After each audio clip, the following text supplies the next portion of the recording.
Good morning everyone. और आज हम लोग फिर अपना भगवत गीता का सेशन कंप्लीट करेंगे। Over to Neha.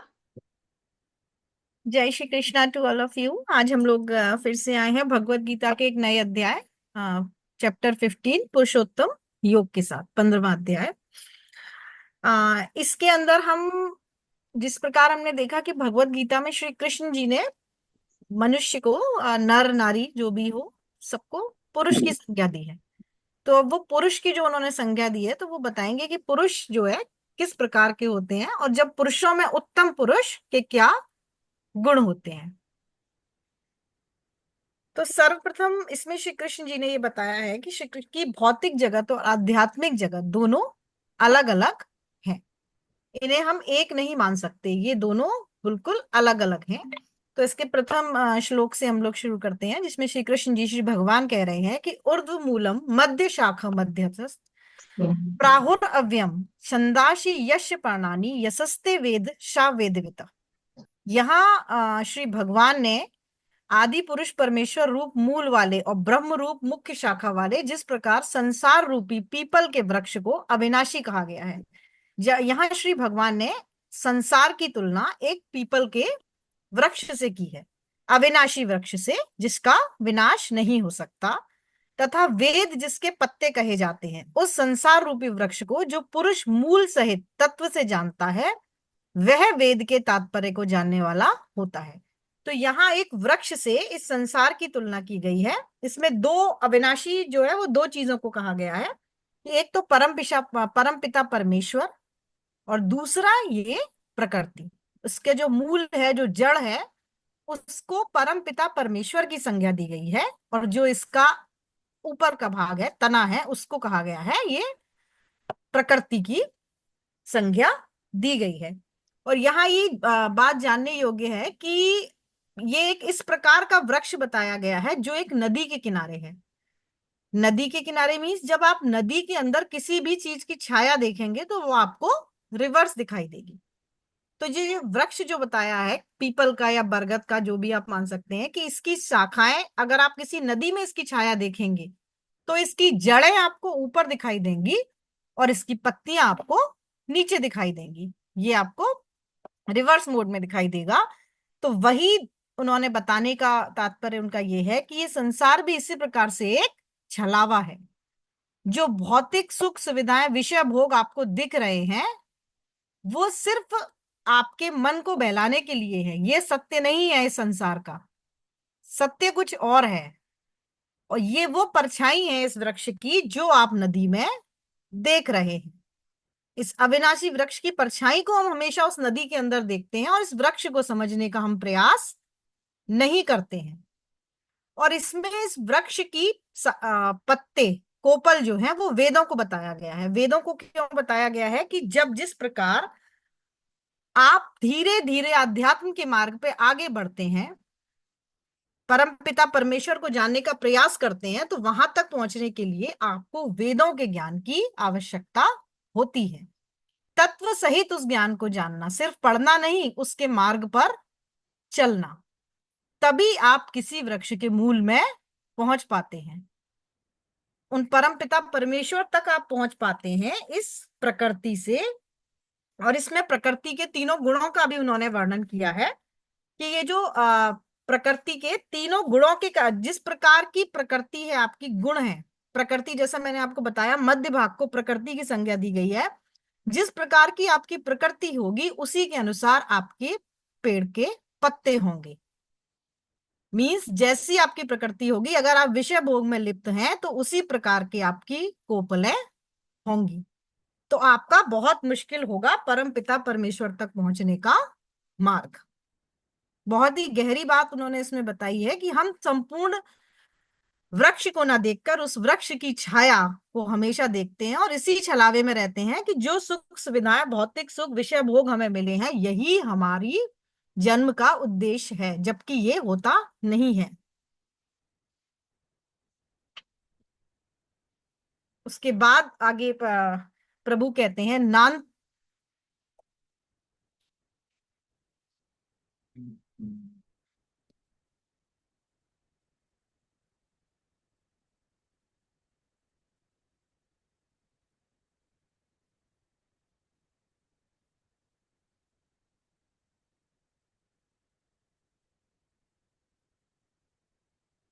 उसके बाद प्रभु कहते हैं, ना रूपेमस्से तथोपलभ्यस्ते नान्तो न चादिर च संप्रतिष्ठा अश्वत्थे मेनः स्वविरूढ़ मूलः मसंगे शस्त्रेण दृढ़ेन छित्त्वा।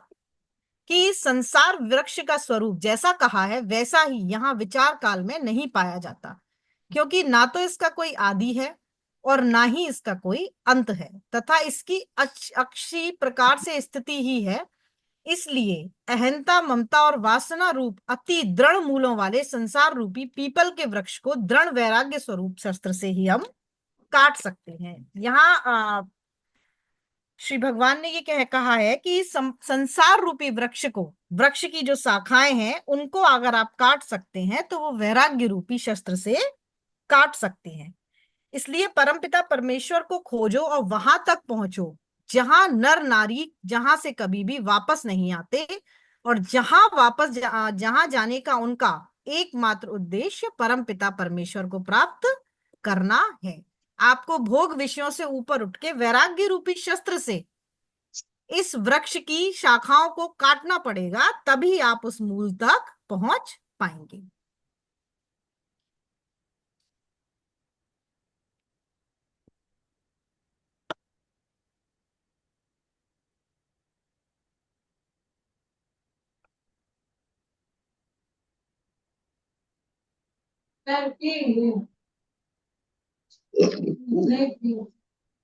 नहीं।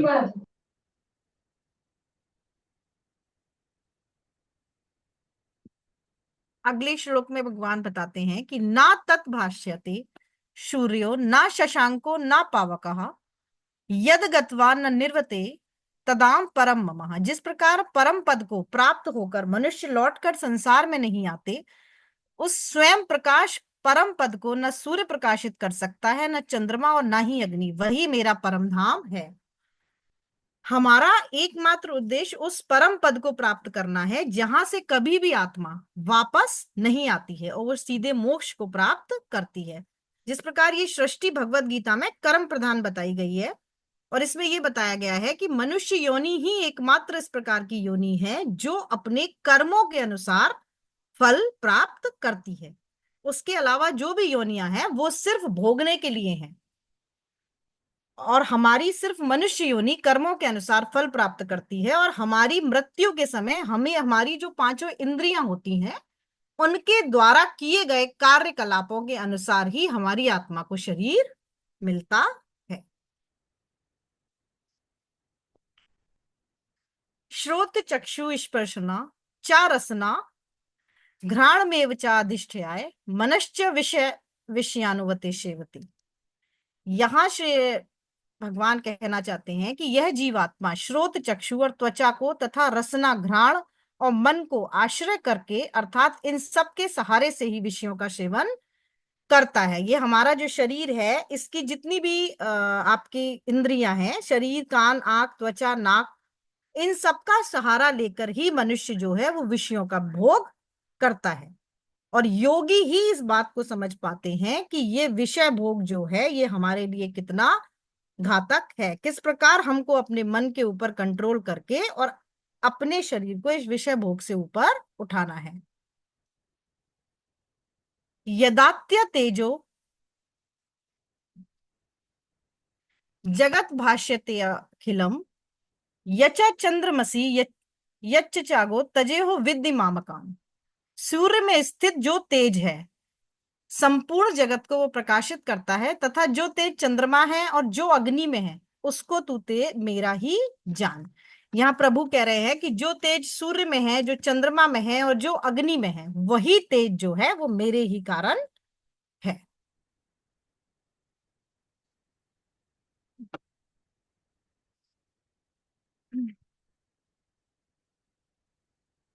अहा वैष्णरो भूतवा प्राणी देहमाश्रिते प्राण अपान समायुक्तम पंचाम्य चतुर्विधम।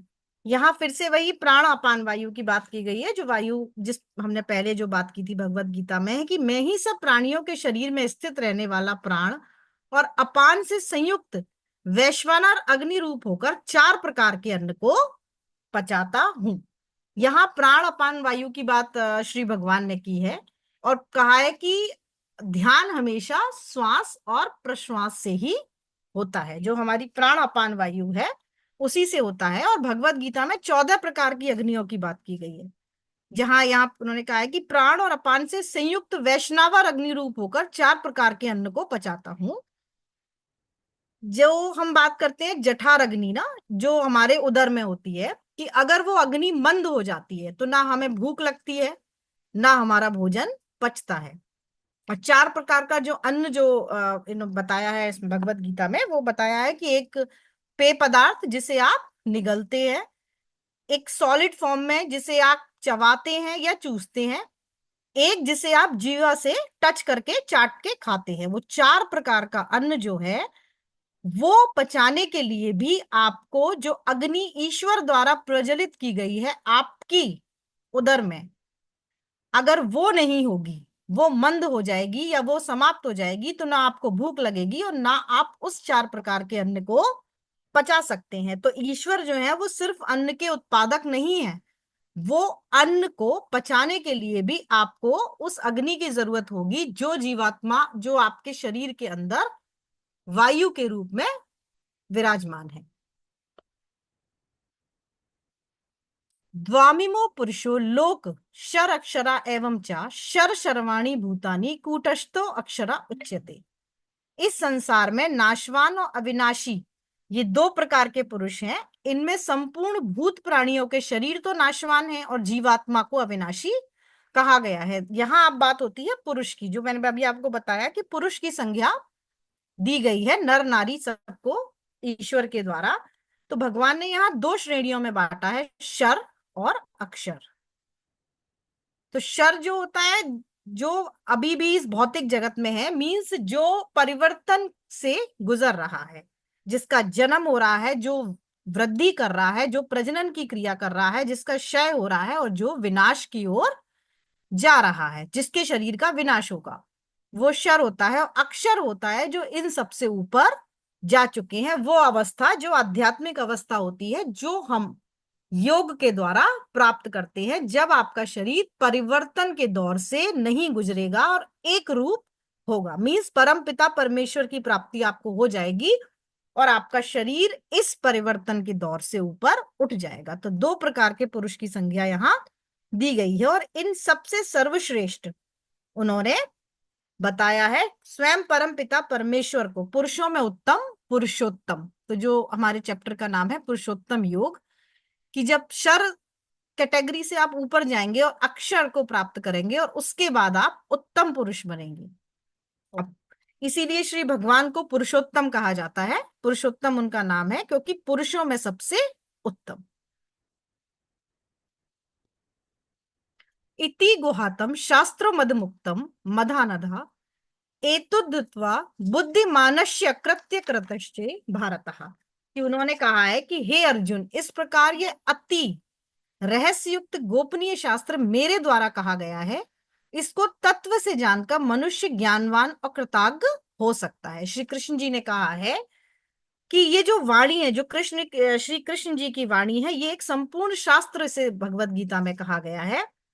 तो जो मैंने रहस्ययुक्त गोपनीय शास्त्र मेरे द्वारा तुझे सुनाया गया, और जो भी इसको सुनेगा, पढ़ेगा, सुनाएगा, समझेगा और इसके रास्ते पे चलेगा, वो हर मनुष्य कृतज्ञ हो जाएगा और उसके बाद वो उत्तम पुरुष की ओर अग्रसर होगा। तो ये हमारा था भगवत गीता का चैप्टर 15 पुरुषोत्तम योग। Thank you so much.